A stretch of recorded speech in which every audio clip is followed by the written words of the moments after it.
Scott, you're a glider pilot. That's true. Yes, I am. How long have you been doing this?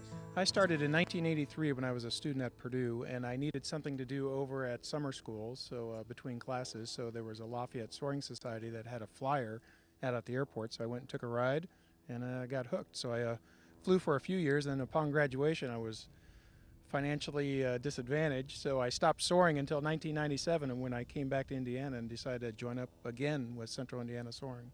Now, when you decide to take up soaring, this is a dedicated sport. Very much so. When you come out soaring, it's an all-day activity. It's very rare you could just come out and get in a flight and then go back home.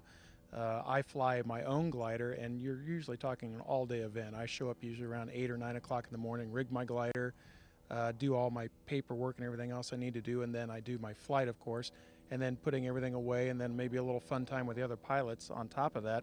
So you're usually talking a full 10-hour day usually. So everybody has a monthly duty that they do to keep the club going. That's true. If you don't have any special skills such as myself, I just am a crew member. We also have other club members who fly the tow planes. They don't do crew other than their tow duties. We have instructors. They don't have any other duties other than their instruction duties. We have people that are experienced in aircraft maintenance. They don't have any other duties other than maintaining the aircraft. Well, if you're scheduled to be on duty and it's a bad weather day, how does that work? Well, you just get a freebie then. If there's no flying that day, you have no duty. You just show up just in case the weather is nice. The duty chief will make the call and decide, is the weather going to get good by noon or not? And if it's not got a reasonable chance of flying, like the wind's too high, the ceilings are too low, or something along those lines, he'll just call the day and we all go home. What is your personal record for time in the air? I've just earlier this year in July, I had a 6-hour flight. I was going for a 300-kilometer flight, and it took me that long to make it around my course of, it ended up being about a 210-mile flight. It shouldn't have taken me that long, but going from Alexandria, where we stand here, I went up to Rochester, and then I went to Lafayette and came back. And I was in terrific shape till I got to Lafayette, and the day kind of died on me.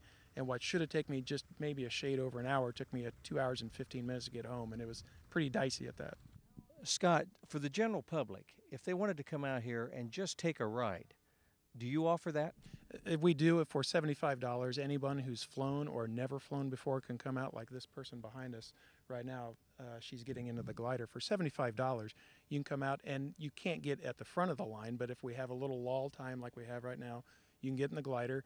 You'll get a little bit of ground school, the explanation of what makes the glider fly, the instruments in the glider, what you're about to feel, what you're about to see, and then we'll put you in the glider, take you up to 3,000 feet, and you'll have anywhere from a 15-minute flight if there's absolutely no lift to an hour or however long you can stay up with the glider, and you'll get a nice experience out of it. Incredible experience. Yeah, it's a wonderful sport. It's the only sport that I use that I enjoy it so much because it's the only one that I focus so completely on. When I am soaring, I do nothing but think about soaring and making my decisions to make sure I have a good flight.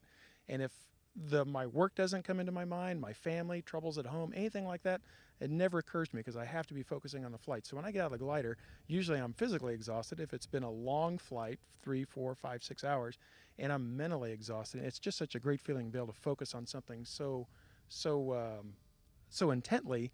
And it's an aesthetically beautiful sport. I just can't get across to people to see these beautiful white gliders, especially when you have 5 or 6 of them up in a thermal together, all circling in this column of rising air where we get our lift. And if you happen to be the top glider looking down on this cylinder of gliders, they're just beautiful against the countryside. It's very pleasing. Scott, I know I love to fly. I can tell you're very excited about what you do in glider flying. It's the only thing when I'm at work that takes my mind off of work. If I'm working at my desk and I see those beautiful clouds puffing up, I am scheming of a way to get away from my desk. Thank you, Scott. Thank you, Ray.